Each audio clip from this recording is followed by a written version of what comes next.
নমস্কার, আমি পিয়ালি। আপনারা দেখছেন পিয়ালির সঙ্গে রান্না। আজকে আমি দেখাবো কিভাবে পেঁয়াজ পোস্ত করতে হয় তার রেসিপি। চলুন, প্রথমে কড়াইয়ে আমি পরিমাণ মতন তেল দিয়ে নিয়েছি। তেলটি গরম হয়ে এলে তাতে দিয়েছি লম্বা করে কোচানো পেঁয়াজ ও সামান্য লবণ দিয়ে ভালো করে ভেজে নিয়েছি। পেঁয়াজটি ভালো করে লাল লাল করে ভেজে নেবার পর তাতে দিয়ে দিয়েছি টমেটো কুচি।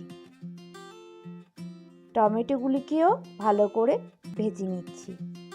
ভাজা হয়ে গেলে তাতে দিয়ে দেব একে একে হলুদ, লঙ্কা গুঁড়ো, একটু লঙ্কা গুঁড়োর পরিমাণটা বেশি লাগে কারণ এটি ঝাল ঝাল খেতে হয় তাই, ও লবণ দিয়ে ভালো করে মশলাটিকে কষিয়ে নিতে হবে যাতে হলুদ গন্ধটি না থাকে।